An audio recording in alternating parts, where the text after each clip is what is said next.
In Springfield, they're eating the dogs, the people that came in. They're eating the cats. They're eating the pets of the people that live there. And this is what's happening in our country, and it's a shame. I just want to clarify here. You bring up Springfield, Ohio, and ABC News did reach out to the city manager there. He told us there have been no credible reports of specific claims. Que en las leyes secundarias tendremos la oportunidad de perfeccionarla y de instrumentarla. Por eso, en la decisión más difícil de mi vida, he determinado dar mi voto a favor del dictamen para crear un nuevo modelo de impartición de justicia.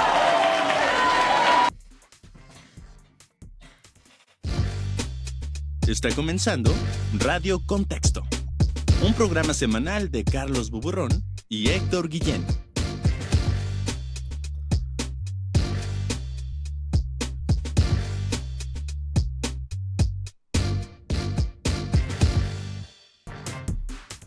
Lunes 16 de septiembre de 2024, auténtico y verdadero día patrio, día de la independencia, y aquí estamos porque no podía faltar Radio Contexto en este programa el 18 de esa primera temporada, que no se puede iniciar sin antes presentar a Héctor Guillén, como cada semana. Héctor, ¿cómo estás? Amiga Carlos, ¿cómo estás? De verdad que estoy muy feliz de que estemos en este día patrio, en este día independiente, muy independiente de España, muy independiente del virreinato, y que estamos con todo en el cumpleaños de Gomita, en el cumpleaños de todas de las Miguel personas Hidalgo. que comparten cumpleaños. También tengo a mi amiga Clara en España, un besote para ella, que cumple el 16 de septiembre. Iniciamos la semana con mucha información, pero sobre todo con un análisis importante de los contextos que se han quedado pendientes durante la campaña electoral de Estados Unidos y de que desde luego tendrá un impacto en la realidad de los mexicanos al ser pues el principal socio comercial, pero no solo eso, estamos abajo en la frontera sur de los Estados Unidos, por lo cual vamos a estar hablando con el periodista que colabora con el New York Times, el London Times y The Guardian, que es Óscar López. Estaremos hablando de las implicaciones de las elecciones de Estados Unidos con un análisis de lo que sucede dentro de México. También, Carlos, no sé si les quieras contar. Ajá. Sí, ya tendrá que tener la palabra. Sí, también vamos a estar hablando con Ruz Befará, estudiante en Sciences Po, y Jacqueline Dioses, estudiante en George Washington University, acerca de la perspectiva de las y los jóvenes estadounidenses en este proceso electoral. ¿Qué sienten? ¿Qué vibran de este proceso electoral? Y finalmente, bueno, sabemos que acabamos de vivir una semana de fuertes emociones en la política mexicana, de fuertes emociones en el Senado, entonces vamos a hablar un poquito de qué pasó en el Senado y qué onda con la reforma judicial. Pues comenzamos, ¿no? Así es, comenzamos el contexto de la semana en entrevista con Óscar López.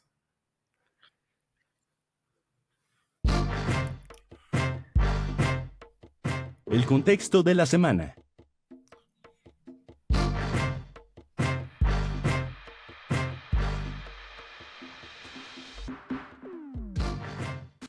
Y bueno, siguiendo con el tema de las elecciones de Estados Unidos, hemos hablado con distintas personas involucradas también como electores en la elección de Estados Unidos, pero hay algo que nos interesa muchísimo y es entrevistar a periodistas que están cerca o también observan dentro de su trabajo el desenvolvimiento de las elecciones de Estados Unidos, que pues son históricas y tienen un impacto directo a la realidad mexicana. Por eso estamos con Óscar López. Él ha trabajado durante varios años de la mano del New York Times, ahora es colaborador de distintos periódicos como el London Times y otros periódicos alrededor del mundo. Óscar, muchas gracias por acompañarnos en Radio Contexto. Gracias, un honor estar con ustedes. No, el gusto es nuestro que hoy nos acompañes. Un poco para comenzar, México fue poco comentado en el pasado debate entre el candidato Donald Trump y la candidata Kamala Harris.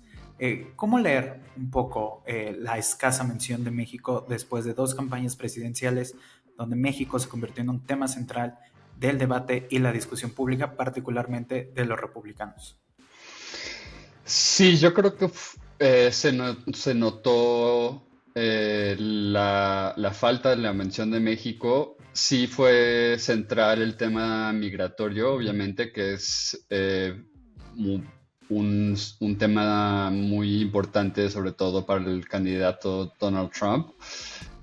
Yo creo que en esta ocasión se decidió enfocar muy claramente en temas más domésticos. Se tocó un poco más en temas de Israel, en la guerra en Ucrania, pero fue, desde mi punto de vista, un debate más focalizado en el tema doméstico. Entonces yo lo vi de esa forma. Parece ser que quizá no habrá un segundo debate, pero esperaríamos que se tocaría este tema, dado que las relaciones entre estos dos países, tanto comerciales como políticos y en temas de seguridad, son tan importantes. Y desde luego que el debate dio muchísimo de qué hablar en los Estados Unidos. Fue uno de los eventos televisivos más vistos este año. No superó la audiencia del anterior debate que existió con Joe Biden, tampoco con el de Hillary Clinton, pero aún así existe un interés en la definición de ambas candidaturas en temas fundamentales como el tema migratorio, que es algo que afecta directamente a Latinoamérica, pero también en especial a México, que es la entrada hacia Estados Unidos para miles y miles de migrantes en los últimos meses. ¿Cómo observas la interpretación interna en los Estados Unidos de lo que pasa en la crisis de la frontera sur frente a lo que vemos como crisis humanitaria en México, ¿no? O sea, toda esta ola de violencia a la que se enfrentan los migrantes, desapariciones forzadas y lo que para ellos simplemente es una crisis relacionada al empleo, relacionada a la economía y relacionada a a su realidad cotidiana. Sí, yo creo que son dos realidades totalmente distintas. O sea, desde Estados Unidos se ve como una ola de personas llegando, se ve sobre todo el fuerte peso que está llevando en las ciudades como Chicago, Nueva York, la llegada de miles de migrantes.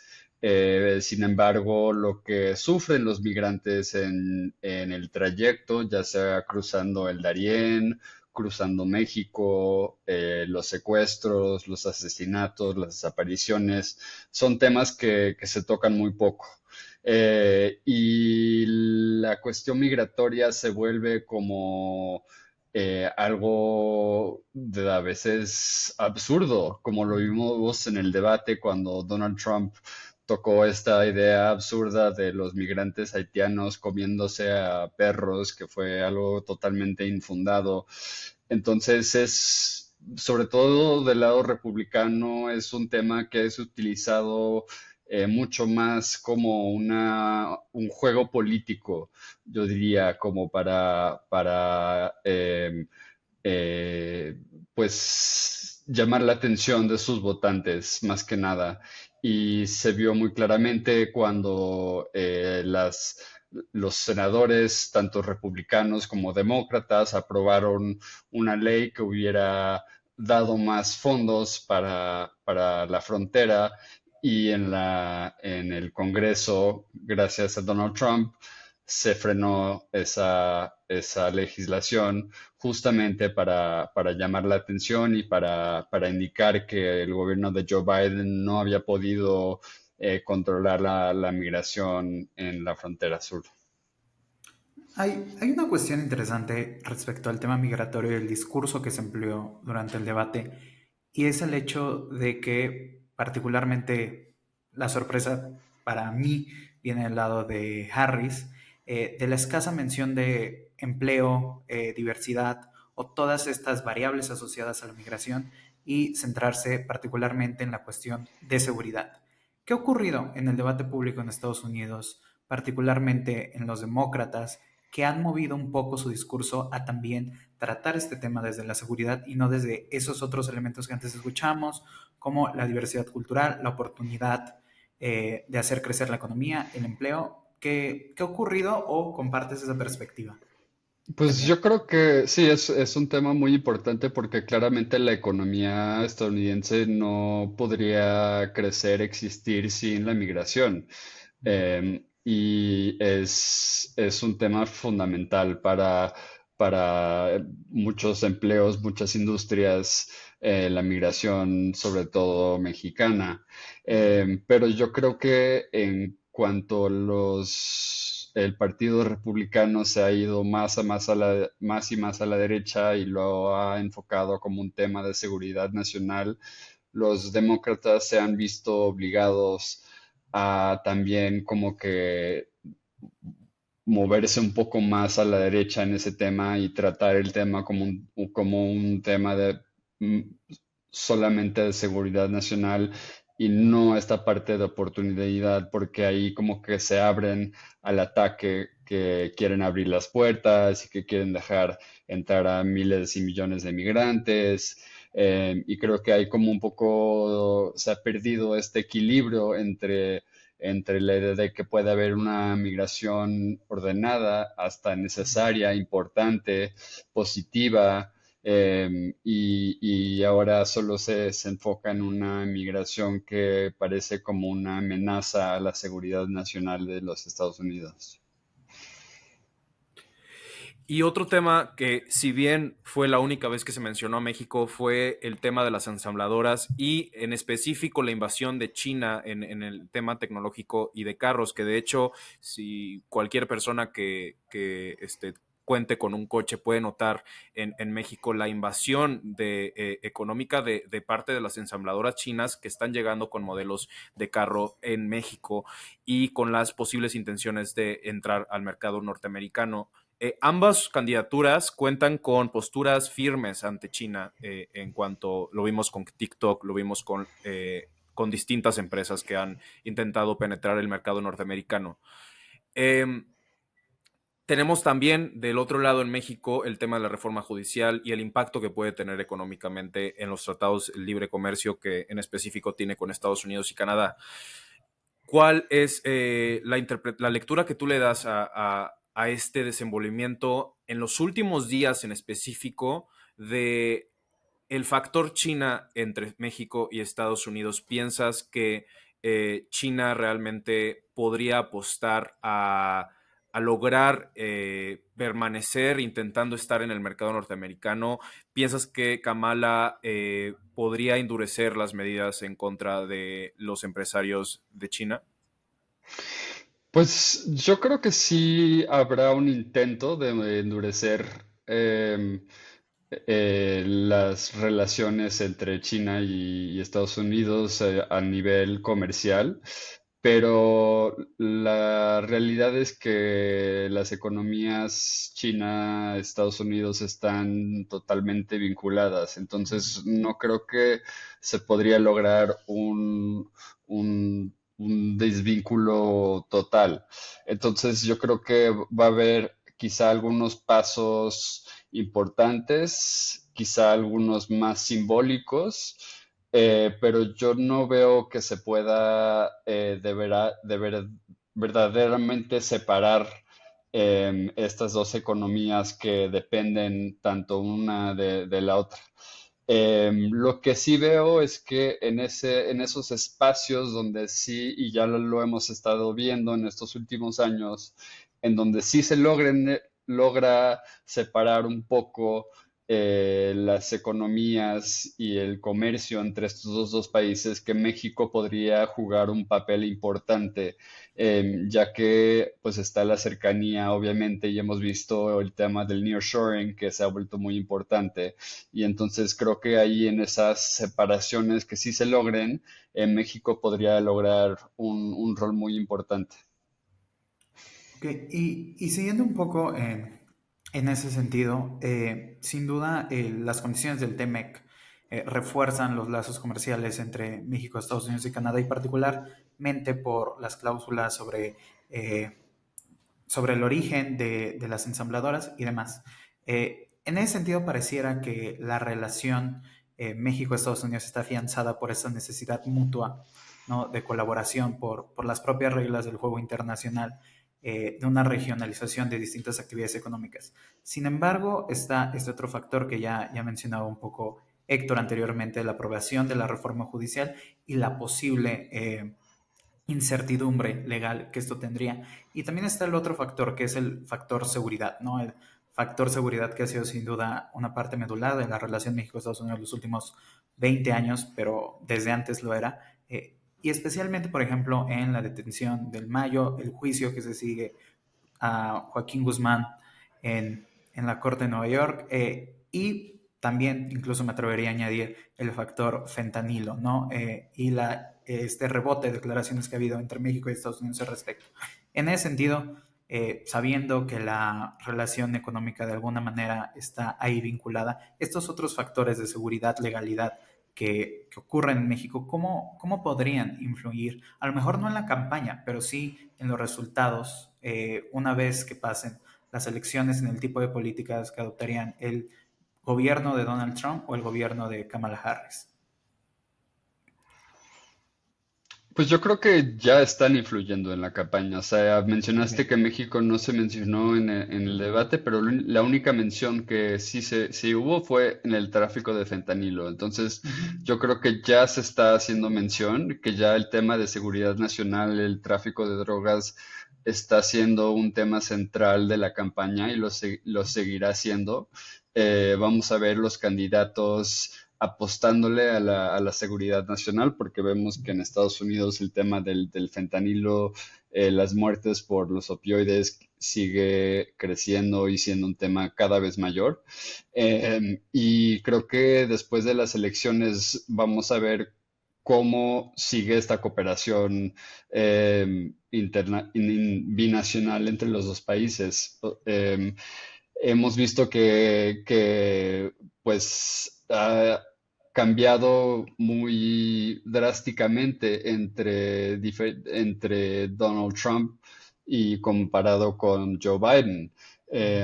Y también hemos visto que en años recientes los republicanos han empezado a hablar de una intervención mucho más directa en México, inclusive una posible invasión de tropas estadounidenses en México para enfrentar a los cárteles mexicanos.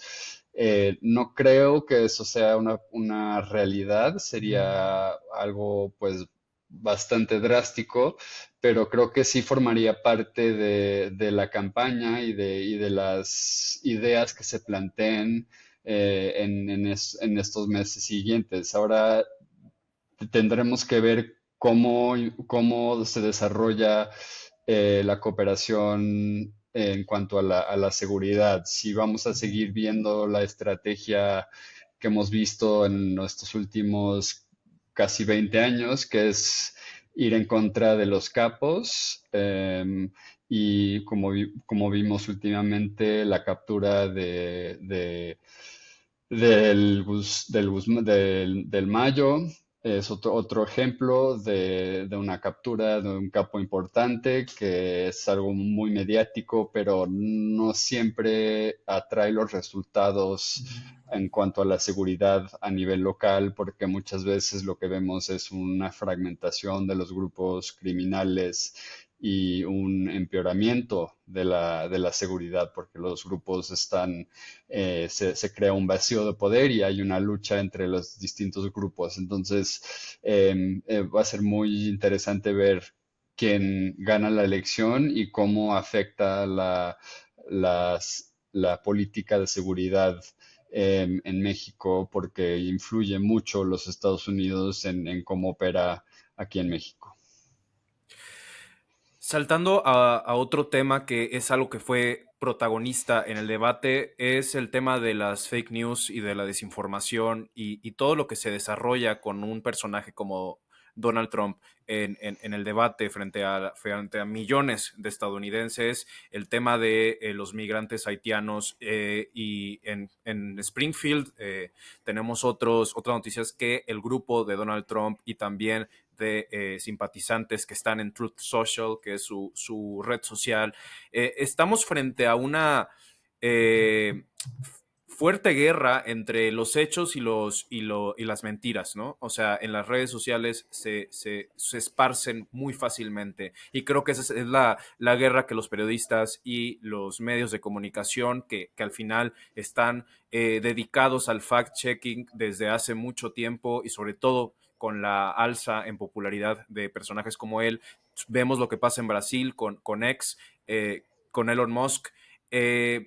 En general es una tentativa de crear historias o noticias que generen polarización en las personas que consumen cualquier tipo de medio. ¿Cuál es tu perspectiva sobre lo que está sucediendo en estos momentos en la campaña de Estados Unidos? Porque vemos que, pues, al final los medios han retomado y han reforzado su presencia frente a lo que les tomó por sorpresa en 2016 con Trump. Ahora ya están un poco más preparados, ya están más listos para desmentir y para mostrar los hechos. Pero vemos fenómenos en Reino Unido, vemos fenómenos en México, y siguen esparciéndose como una pandemia en todo el mundo. ¿Cómo es ser periodista en esta época? Sí, creo que cada vez se vuelve más difícil. Creo que algo que fue muy interesante del debate fue ver cómo los no, moderadores estuvieron haciendo un fact-checking en vivo, que me pareció muy importante, sobre todo con Donald Trump, que estuvo lanzando mentira tras mentira. Pero creo que estamos viendo cada vez más desinformación en las redes, en X, anteriormente Twitter, cuando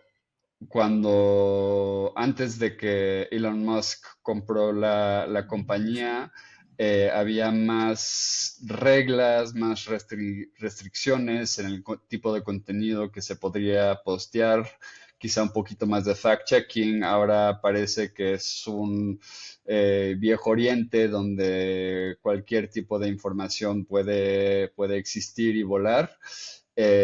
Y vemos lo mismo en otras plataformas como Facebook, como TikTok.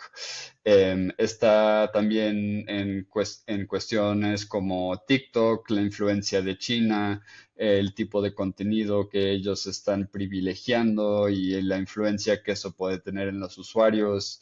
Y también creo que algo muy importante es la falta de conocimiento de los consumidores, tanto los jóvenes como la gente mayor, porque tenemos una nueva generación que está creciendo en este universo digital, consumiendo cantidad de contenido, y no siempre con las habilidades de distinguir entre lo real y lo no real. Y al mismo tiempo tenemos generaciones mayores, los boomers, que no crecieron con estas plataformas y que menos saben distinguir entre lo que es algo generado por inteligencia artificial y algo que es verdadero. Entonces, siendo periodista en este universo, pues es sumamente difícil, y cada vez tenemos que ser más y más rigurosos en nuestro fact-checking, verificar nuestras fuentes y no, o sea, simplemente usando las redes, no dar retweet o algo así hasta que estemos seguros de la fuente y de la información que está saliendo, y quizá esperar que haya mejor moderación, mejor control en estas plataformas, y también mejor educación en la población para poder distinguir entre lo real y fake news. Claro. Y siguiendo un poco con esto, bueno, más bien en un tema relacionado, la distancia entre Harris y Trump no es tan grande en las encuestas, especialmente en las encuestas en esos estados que terminan siendo clave porque cambian según cada elección y no son claramente republicanos ni demócratas. ¿Qué escenario, sin afán de predecir el futuro, pero qué escenario se podría esperar en este contexto donde las encuestas no muestran con claridad quién va a ganar y también, ¿no?, teniendo la experiencia de 2020 y lo que ocurrió? ¿Qué escenario se espera de las elecciones y de los resultados si Trump llegara a perder, pero también si llegara a ganar, y especialmente por este empoderamiento y fuerza que siguen teniendo las y los simpatizantes de Donald Trump? Pues creo que es una pregunta muy difícil, es muy difícil predecir, sobre todo porque las encuestas sí están tan cercanas entre uno y el otro.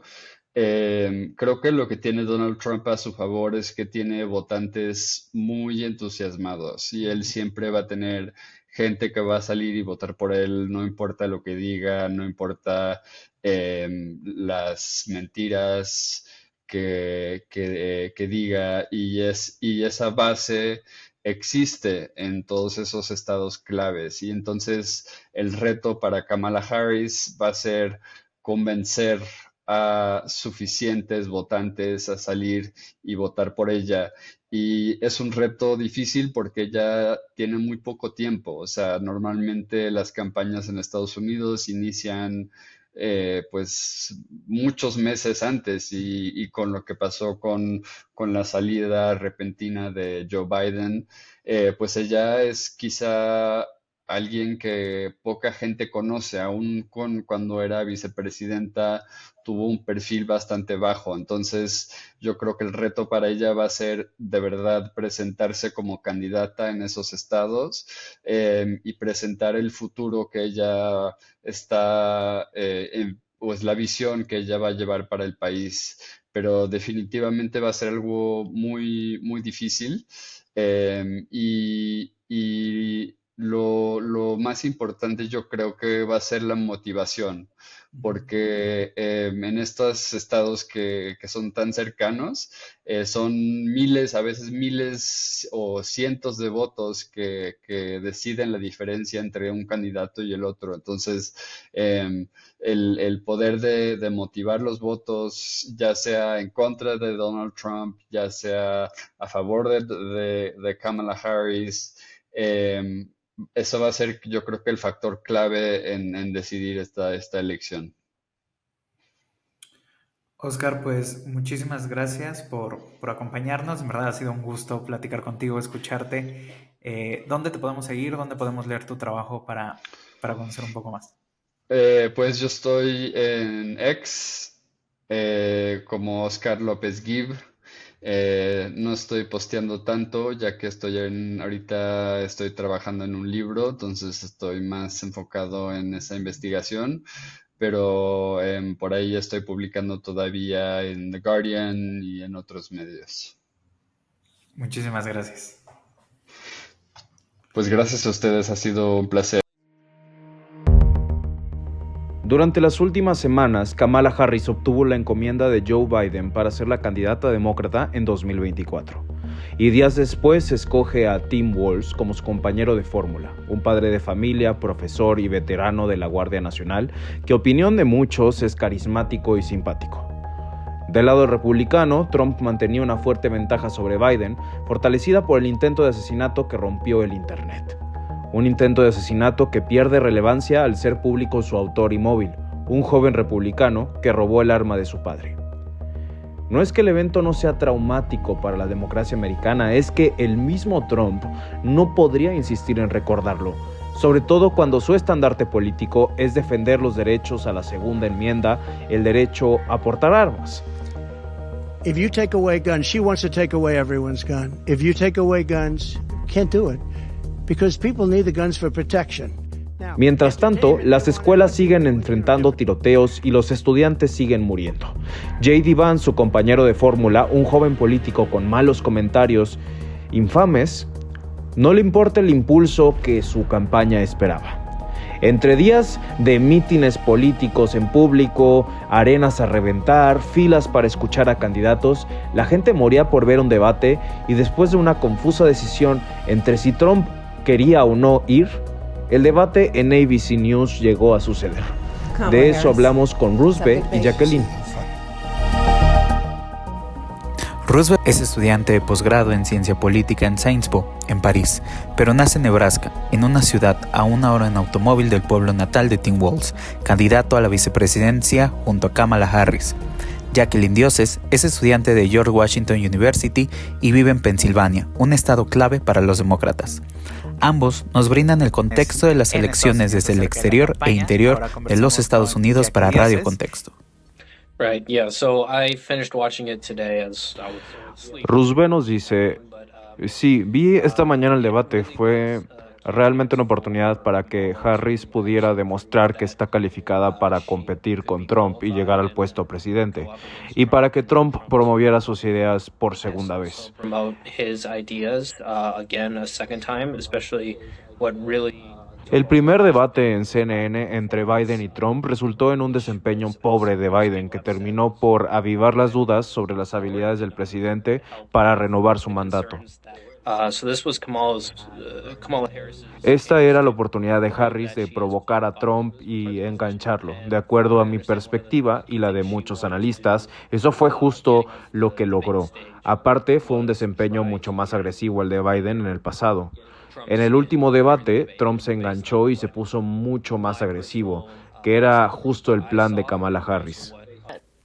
Ella nos dice, ¿quién ganó el debate? Tendría que decir que la vicepresidenta Harris ganó el debate, simplemente porque el expresidente Trump dijo demasiadas mentiras. Usó todas esas mentiras para combatir las declaraciones de Harris. En mi opinión, si vas a basar toda tu plataforma política en mentiras, entonces no hay sustento para ofrecer a la gente. Estás finalmente perdiendo. You're signing up to lose. And so that's kind of the main idea there. And then you asked about the next steps for the campaign, right? Los siguientes pasos serán, en el caso de Harris, va a enfocarse en el segmento joven de los votantes y los votantes indecisos que siguen debatiéndose a quién votar. Están buscando razones para votar por uno de ellos porque no les gusta ninguna de las dos opciones. También seguirán trabajando con su equipo de medios fenomenal, que ha usado las palabras de Trump contra él mismo y su campaña, simplemente para mostrar que no está listo para ser presidente.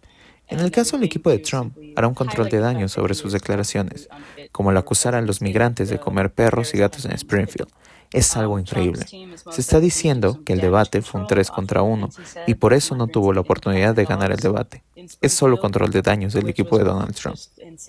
Durante la entrevista, Jacqueline nos hizo ver algo muy importante: el modo en que se trata públicamente a la candidata demócrata, pues continuamente se le identifica por su nombre de pila y no su apellido. O sea, decimos muchas veces Kamala y pocas veces Harris, frente a su contrincante conocido mayormente como Trump.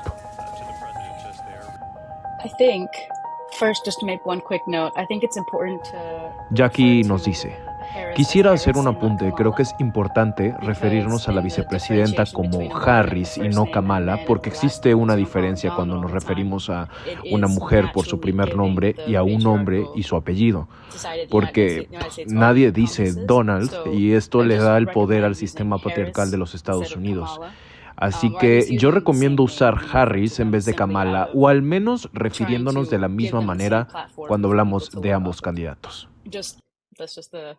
U.S. thing, the on fertilization, IVF.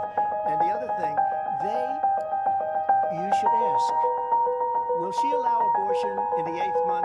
All at the National Constitution Center. This is an intimate setting for two candidates who have never met. President Trump won the coin toss. He chose to deliver the final closing statement of the evening. Vice President Harris selected the podium to the right.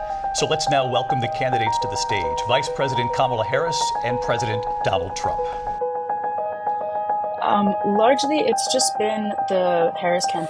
En su mayoría, ha sido la campaña de Kamala Harris tratando de captar a los votantes jóvenes, que es probablemente nuestra población más grande o la más importante para comenzar y salir a votar. Ella también está tratando de matizar sus propuestas progresistas de una manera que muestre que no es Biden, pero sin faltar al respeto ni desechar las políticas de Biden, porque es la vicepresidenta de su mandato. Su principal objetivo es decir, oigan, esto es lo que está pasando ahora, pero si soy su presidenta, puedo hacer más. Porque el vicepresidente no es que haga mucho, solo está ahí como apariencia.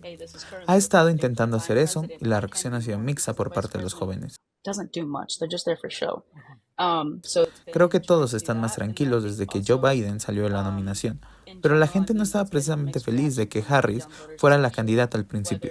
Ahora están empezando a arroparla porque para muchos votantes jóvenes, una mujer joven, de color, suena increíble. Punto. En lugar de un hombre viejo. Pero también muchos son escépticos en su pasado en justicia criminal. Ella tiene que trabajar el doble. Tiene que decir que no es punitivista, pero también que tiene moral y es consistente al mismo tiempo. Me gustaría pensar que la mayoría de los votantes están de su lado.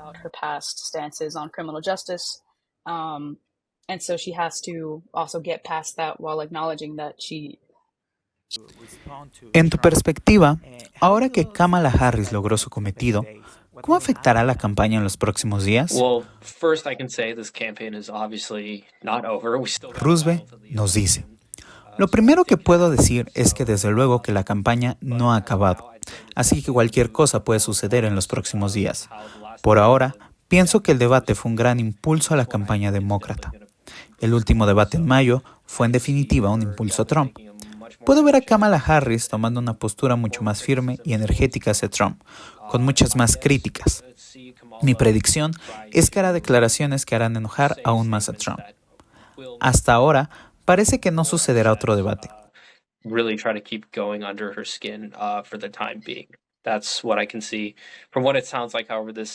Esta pudo haber sido nuestra única oportunidad donde los vimos frente a frente.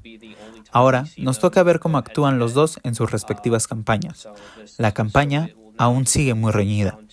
En las encuestas previas de CNN se preguntaba quién ganaría el debate. Los resultados estaban reñidos, por lo que podemos asumir que ambas candidaturas tenían algo que perder al exponerse a este debate.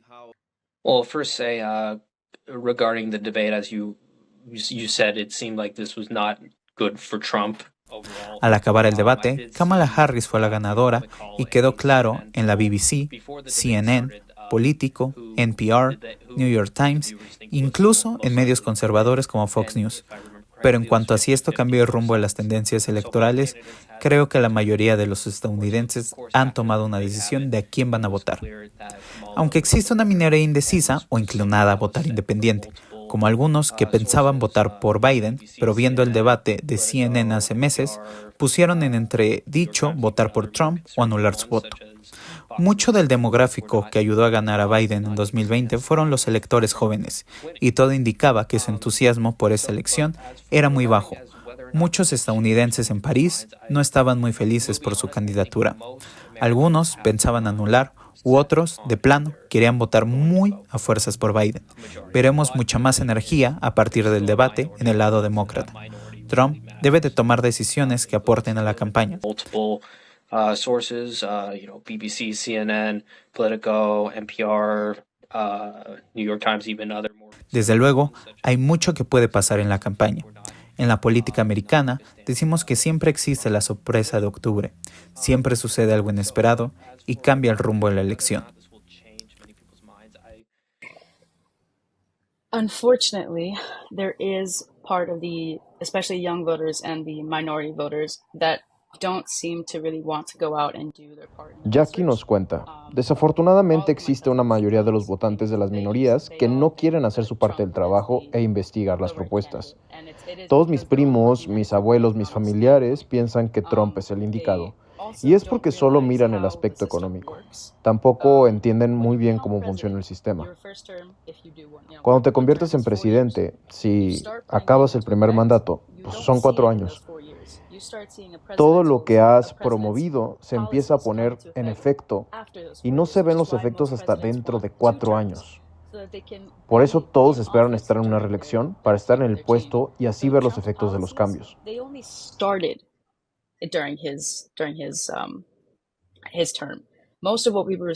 Las políticas económicas de Trump solo iniciaron en su primer mandato. La mayoría de lo que vimos en esos años fueron efectos posteriores a Obama. las obras de sus políticas, por así decir. Pero porque Trump está a cargo, seguramente esto es por Trump. Así que ahora que estamos viendo este pésimo estado económico en la administración de Biden, es mayormente por los efectos de las políticas de Trump. La gente no quiere ver esto y es lo que trato de explicar, en especial a mis primos y a los votantes latinos. Especialmente entre ellos porque piensan, es empresario, solo quiere hacer dinero. Y pues yo igual, así que esa es la persona a la que yo elegiré. Eso es todo. Eso es lo que pensaron. Y eso es lo que escucho a mis amigos cercanos y bueno, no amigos cercanos, amigos lejanos y mis primos que piensan que Trump es la elección correcta.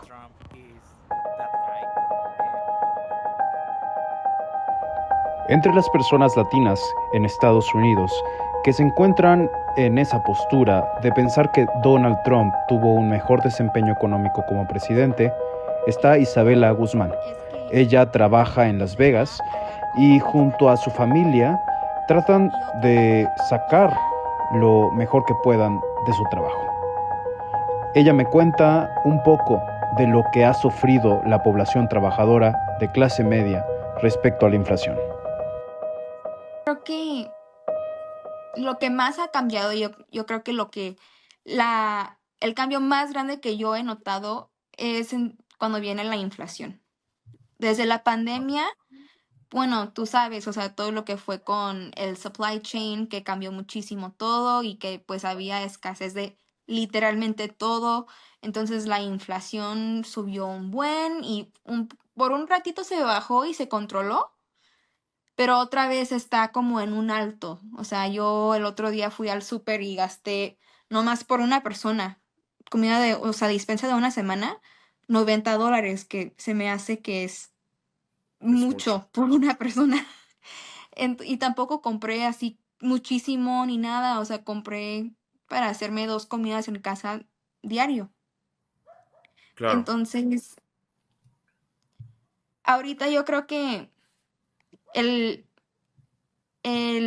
defining factor de esta elección, y yo lo he hablado ya con mis mejores amigos y con gente que no soy tan cercana y que quizá tenemos diferentes puntos de vista, es que un candidato te va a dar como estabilidad económica y otro candidato quizá no te da esa estabilidad económica, pero te hace sentir bien, ¿sabes? Porque Claro. quizá, o sea, Trump cuando estuvo, pues hubo muchísimos hate crimes con muchos diferentes tipos de personas, con la Sí. gente LGBTQ+, con la gente de color, o sea, en este país.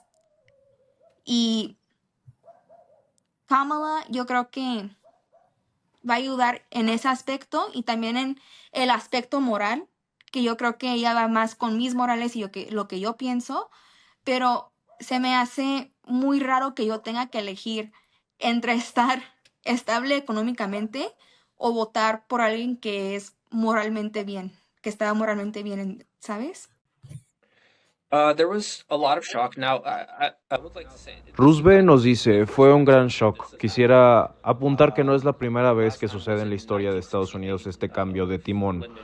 La última vez fue en 1968 con Lyndon Johnson. Por supuesto, una carrera presidencial muy caótica también. Debido a la guerra de Vietnam, la popularidad de Johnson estaba por los suelos y se tuvo que salir inevitablemente. La situación ahora es distinta.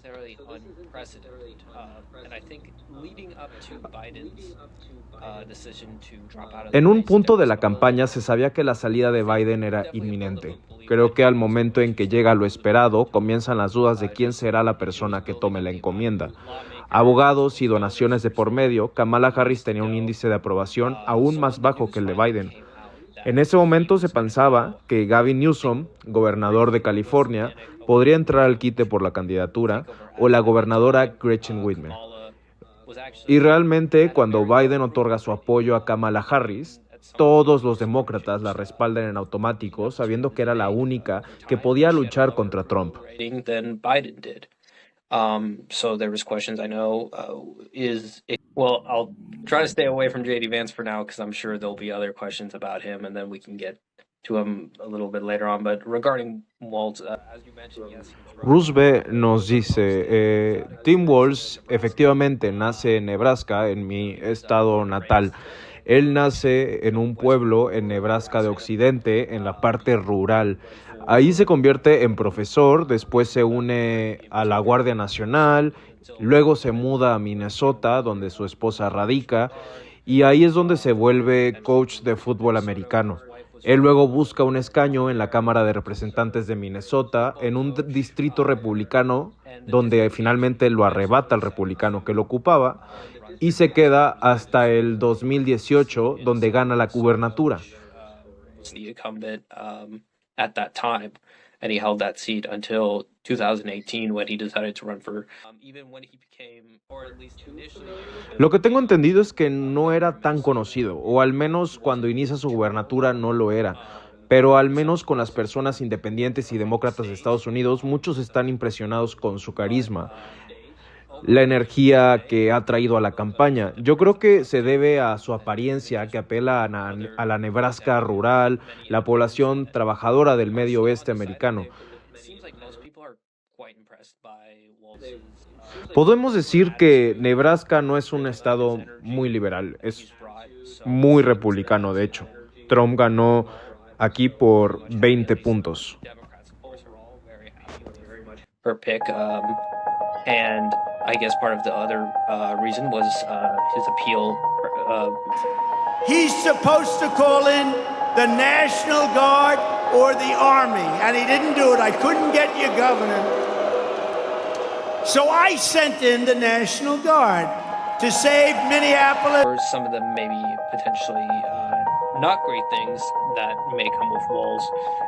One of the reasons he became very well known was in 2000. Una de las controversias que no le pueden ayudar es la relacionada durante su gubernatura, la cual fue el asesinato de George Floyd a manos de la policía de Minneapolis, Minnesota. Trump y Vance usan ese momento para usarlo en su contra, al igual que en el 2005, cuando él formaba parte de la Guardia Nacional y estaba haciendo campaña para la Cámara de Representantes. Justo en ese momento tuvo oportunidad de ser mandado a Irak, aunque no era del todo seguro. His time in the Guard and him leaving around the time, about, if I remember correctly, 2005. Okay, as you mentioned before we have a very different kind of Ahora, campaigns hemos and hablado de la campaña different presidencial kind of desde un ángulo challenges in nacional, this pero campaign. en un enfoque local, ¿cómo han sido las campañas en Nebraska? Well, actually, it's funny thing is actually the week I left to come back to Paris, both. Roosevelt nos dice, es gracioso, porque la última semana que estuve de visita en Nebraska, antes de regresar a Francia, Walz y Vance tuvieron eventos en mi ciudad.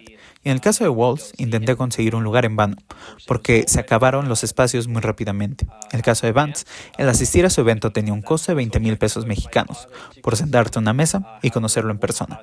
Nebraska es muy republicano, por lo que seguramente Trump ganará fácilmente. El condado donde nace Walz es Cherry. El pueblo donde se cría es en el condado de Valentine. Ese condado votó por Trump en un 87%, o sea, un lugar trumpista por excelencia. Aunque Nebraska tiene una situación peculiar, porque electoralmente comparte votos con Maine. Nosotros dividimos nuestros votos electorales. Tenemos un total de 5 basado en nuestros distritos y hay uno que cubre el área metropolitana de Omaha. Trump perdió en ese distrito contra Biden. Hay muchas encuestas de sitios de noticias que afirman que ese mismo distrito se quedará en juego en esta elección de nueva cuenta. Es un caso muy raro dividir los votos de un estado. No es común. En Nebraska, tengo amistades muy divididas en sus preferencias electorales. Tengo amistades muy conservadoras que apoyan a Trump y no apoyarían a Harris. Mi familia, en cambio, es muy liberal y definitivamente apoya a Harris, aunque mi padre estaba apoyando a Biden, pero sabía que era muy viejo para el cargo, incluso antes del debate en mayo. Quería que saliera de la candidatura. Mis amigos conservadores están prácticamente en contra de cualquier cosa que diga Kamala Harris. Sus preocupaciones son lo que estereotípicamente esperas de un norteamericano. Les preocupa el eventual control de armas, el derecho a portación de armas. ¿Qué va a pasar con eso? Otro tema es la inmigración. Incluso esa ha sido una preocupación dentro del círculo liberal. Por ejemplo, un amigo vive en Denver claramente no es una ciudad fronteriza y ha visto la llegada de muchos venezolanos enviados desde la frontera sur. Ese amigo cada vez se identifica más en las izquierdas y lo progresista. Él me dice que en casi todo, salvo en el tema migratorio, eso es algo que he visto con muchos demócratas. So that one will be sort of kind of very much a bellwether. And hablando de J.D. Vance, ¿qué opinas sobre su performance en la campaña? He's. I didn't understand. I really didn't understand that pick. I'm just gonna be honest. Realmente no lo entiendo. Voy a ser honesta. No entiendo para nada eso. No sé quién es, no sé de dónde viene y no sé por qué fue elegido. Trump necesitaba a alguien que tuviera una opinión razonable, y Vance es tan delirante como él. Pero también creo que es muy interesante escuchar la noche del debate a Trump, cuando el moderador le dijo que Vance le dijo que votaría en contra de una prohibición nacional del aborto. La respuesta de Trump fue que nunca ha hablado de eso con él. Creo que si tienes un vicepresidente que es tu compañero de fórmula y uno de los temas más importantes no lo han discutido entre ellos dos, para mí es una red flag. Así que no entiendo. Me imagino que lo único que buscaba era un joven, y eso es lo que obtuvieron.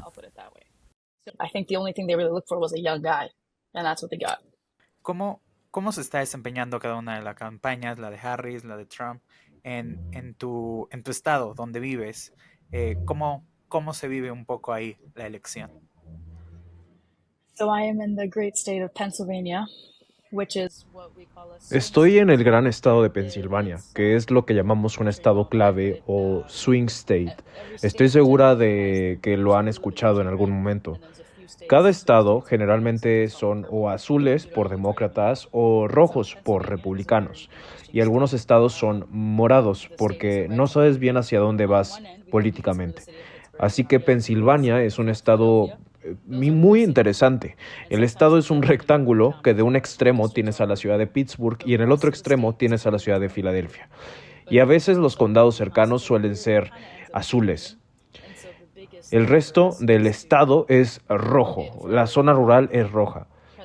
Pero porque estamos tan concentrados en población urbana, termina siendo algo empatado. Así que lo más importante para nosotros es que el presidente o los candidatos presidenciales acudan y obtengan esa parte rural para votar por ellos. Ahí están muchos de esos votantes. we see nice Harris, and then the entire 5-hour Sin drive. embargo, he tomado 2 viajes de Filadelfia a Pittsburgh en el mes pasado. En Filadelfia vemos muchos letreros de Harris, en letreros de hogares, y luego las 5 horas de viaje que haces en carretera hasta la otra ciudad, ves solo Trump 2024, Trump 2024, Trump 2024, y luego llegas a Pittsburgh y de nuevo es Harris. Así que no sé cómo vamos en esta elección, en verdad no sé cómo resultará esta elección. Creo que Harris debería enfocarse en las áreas rurales, pero en este caso creo que Tim Walz será el encargado de hacerlo. Creo que tendrá que venir con su historia en el campo y conectar con la gente y decirles, hey, yo entiendo que no te cae bien Kamala Harris, pero no debes de votar por Trump. Así que aquí estoy yo, ¿saben?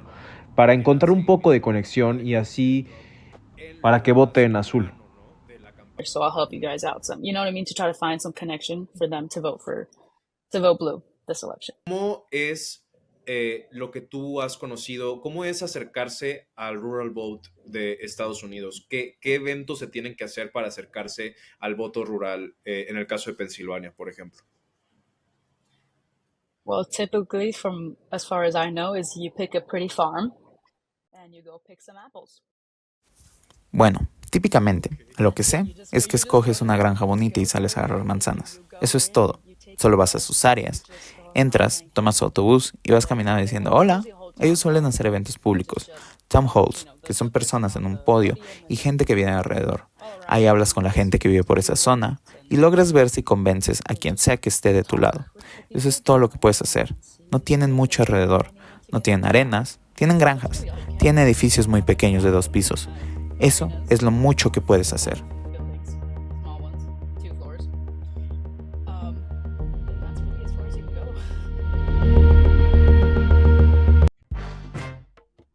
Ya está listo el Contexté.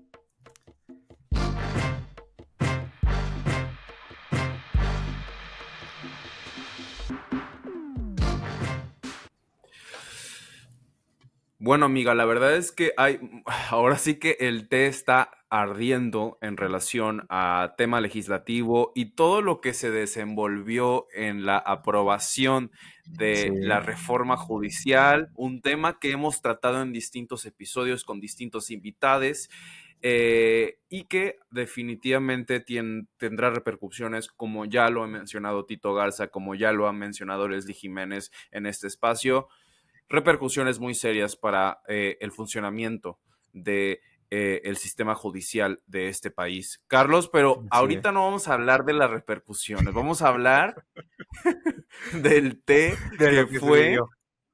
el Sí.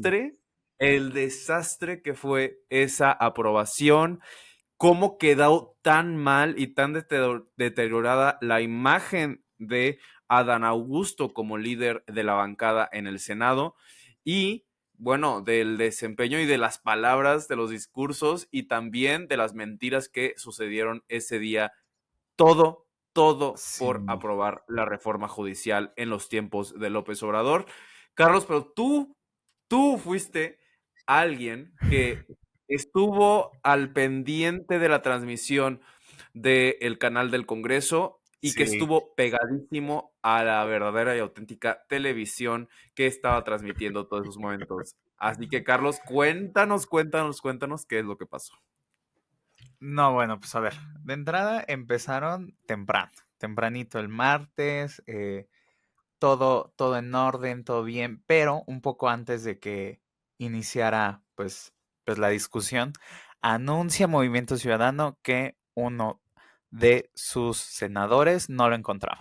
No lo encontraban, no sabían dónde estaba y comenzó a circular, según Jorge Álvarez Maínez, que este senador, cuyo nombre ahorita se me fue, y su padre están detenidos en Manuel Campeche por el Barreda. gobierno de la Manuel Barrera está desaparecido. Bueno, no estaba desaparecido, más bien había sido detenido junto con su padre. Eso era lo que aseguraba Jorge Álvarez Maínez y en general la bancada de Morena y que reitera desde el inicio de la discusión, ¿no? En ese momento Adán Augusto se levanta y dice, yo ya hablé con él y él está en Ciudad de México. Entonces no digan cosas, él está en Ciudad de México y poco después Noroña, que es parte de sus atribuciones como presidente del Senado, dice, yo voy a ver qué onda. Adán Augusto se para detrás de él, le da el celular y con celular en mano, Noroña tal cual hablando así y dice, ya hablé con él, todo está perfecto, ¿no? Y la otra cosa que trascendía y que era preocupante y que generaba mucha expectativa era que Miguel Ángel Yunes no aparecía y aunque ya había dicho que iba a votar en contra de la reforma en varias ocasiones. Miguel Ángel Yunes, hijo. Es Márquez, hijo, ajá, sí, no Linares, hijo. No aparecía y bueno, y total. Llegan y dicen, no, pues que mandó una carta. Y en esa carta decía, oigan, me anda doliendo la columna, me anda doliendo el coxis, no puedo venir, estoy imposibilitado. Viene mi papá, porque mi papá es mi suplente. Entonces ya iba el papá, que es Miguel Ángel Yunes Linares, padre, en un estado, bueno, que sí, o sea, más trabado que trámite de gobierno, en verdad, una cosa eh, de pensarse, rinde protesta como senador suplente. Y dice que a su hijo le han dicho traidor, que del parte del PAN hay amenazas, que ya se le olvidó el 1,000,000 de votos que le dieron en Veracruz al PAN. Y bueno, ahí comienza un poco el ambiente de tensión que yo creo que escala en su punto máximo por ahí de las 3, 4 de la tarde, cuando las personas que se manifestaban afuera del Senado de la República en Paseo de la Reforma rompen el cerco de seguridad y entran hasta el pleno del Senado en una imagen que, que sin duda le dio la vuelta al país y me atrevería a decir que al mundo por lo inédito que era.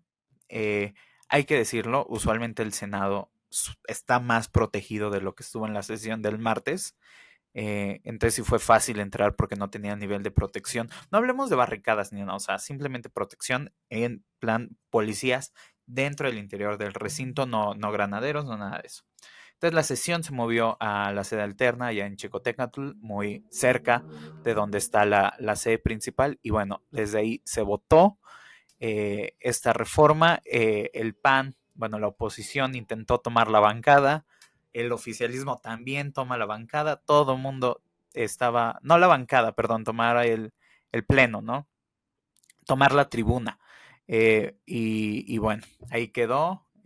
Se vivió este intercambio entre Lili Téllez y Noroña, que ya venía desde hace tiempo, desde hace algunos días, y pues ya, fue aprobada por ahí de la 1 de la mañana en lo general, por ahí de las 3 en lo particular, pero en un espectáculo que bueno, fue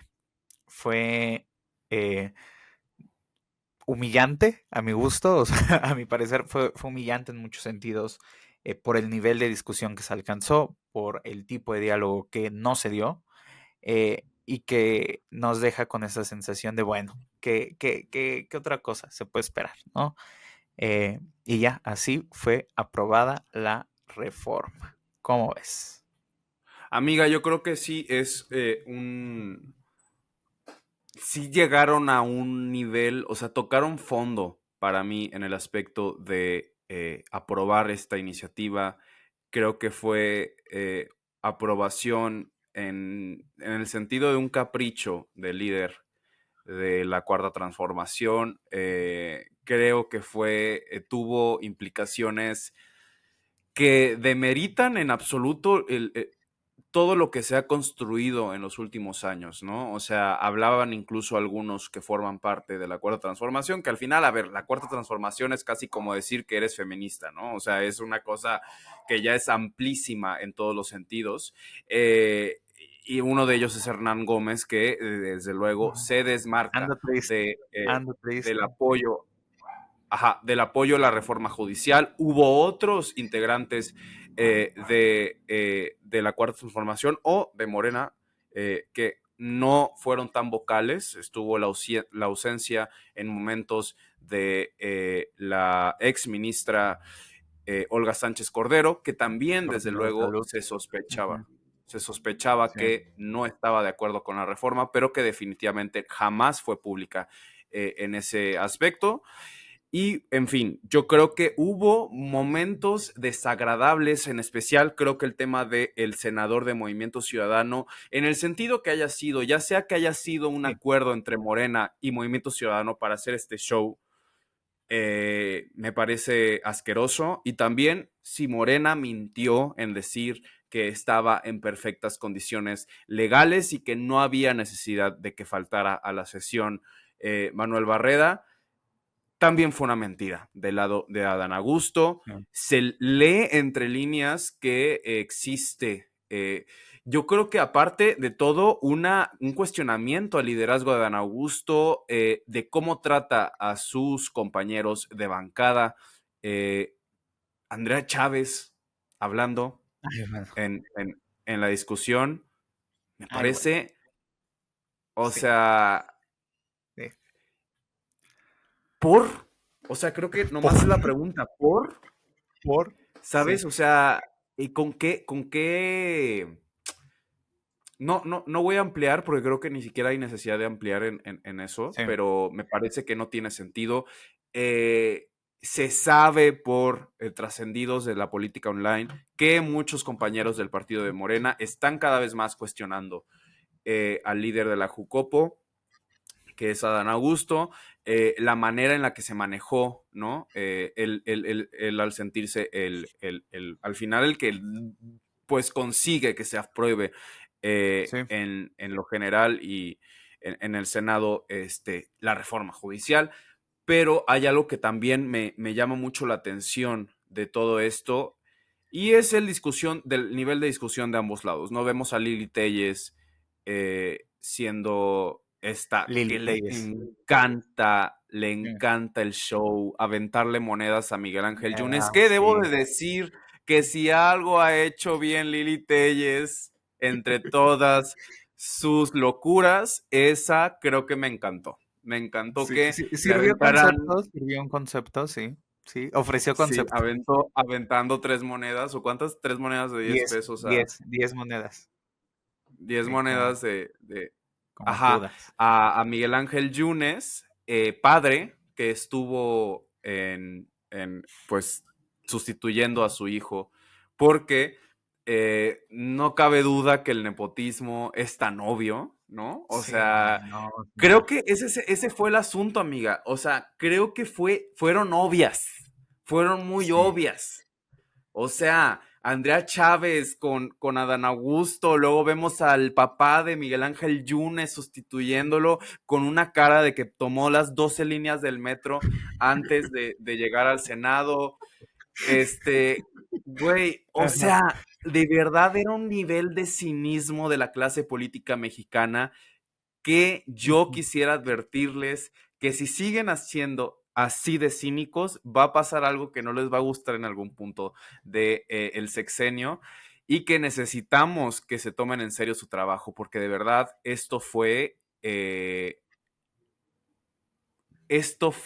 la debacle eh, de lo constitucional.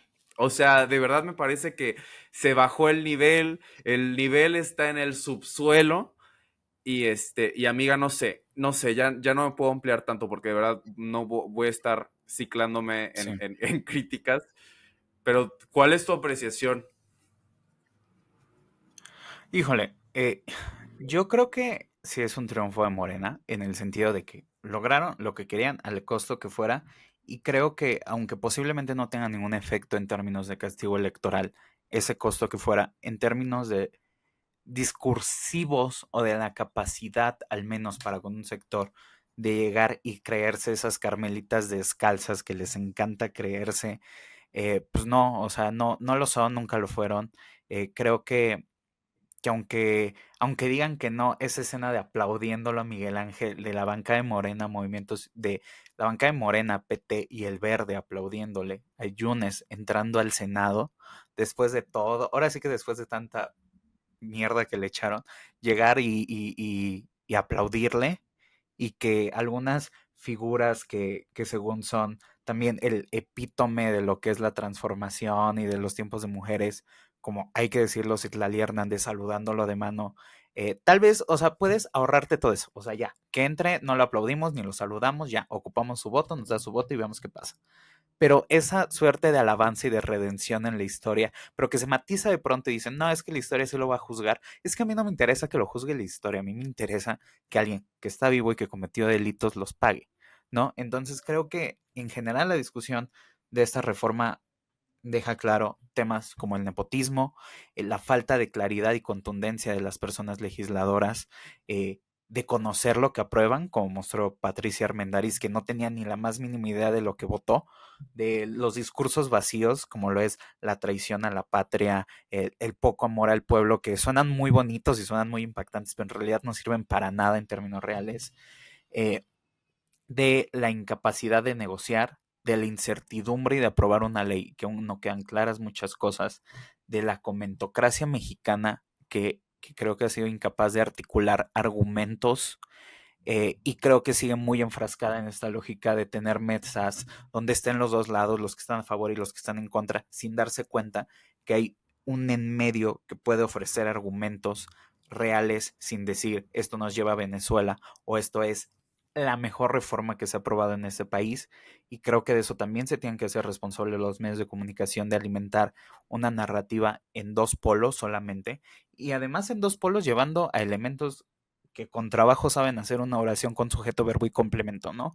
Y lo vemos y para eso prendan cualquier mesa de análisis, cualquier mesa de discusión, se va a dar cuenta que muchas de las nuevas voces son pésimas y muchas de las que han estado toda la vida siguen siendo igual de pésimas. Y finalmente, en medio de todo esto, se queda el qué va a pasar, ¿no? En esta incertidumbre de muchas cosas que no están contenidas en la reforma y que no se saben qué va a ocurrir, en esta exageración de que vamos a hacer Venezuela y se mató la República el miércoles pasado, pero la realidad es que la República de la impunidad, del acceso a la justicia diferenciado, de la imposibilidad de obtener justicia en este país, de la imposibilidad de que las víctimas reciban la atención y el trato que merecen, y esto lo digo porque he tenido la oportunidad de escuchar a víctimas y a personas que acompañan y defienden a víctimas, y ese es su principal reclamo y desconfianza de esta reforma, ¿no? O sea, es moverlo todo para cambiar nada, ¿no? O sea, la justicia que reciben la mayoría de las personas de este país seguirá siendo igual, a pesar del circo, maroma y teatro que se aventaron, y creo que eso yo con eso me quedo de que fue circo, maroma y teatro para nada en términos de lo que las personas de a pie, las personas que cotidianamente se enfrentan al sistema de justicia, reciben. Y pues ya, ahí vamos a ir igual. Estamos posiblemente igual, a pesar de que se movió todo, estamos igual o un poquito para atrás, por ejemplo, en términos de ciertos recursos que ya se habían logrado para atención a víctimas. Pero pues bueno, ahora sí que indignante, me parece humillante, todo mal, pero también qué bueno que a estas alturas, para quienes no les habían quedado claro, pues ya sabemos con quienes tratamos cotidianamente. Así es, Carlos, y con esto Eso concluimos. Eso es lo que yo opino. Sí. Con esto concluimos el episodio de 1x18. Estamos muy felices de que nos acompañen otro episodio más. Los esperamos el siguiente lunes con el 1x19 en Radio Contexto. Vienen cositas y vienen cambios en este podcast, en este honorable y podcast que es de confianza para todas nuestras contexteras y contexteros. Esperamos que nos acompañen lunes a las 7 de la mañana, horario de la capital, 6 de la mañana en Tijuana, 8 de la mañana en Cancún, y estamos disponibles a un clic en las redes sociales como @radiocontexto en Instagram y en TikTok y como @tenemoscontexto en Twitter X. Carlos, nos vamos.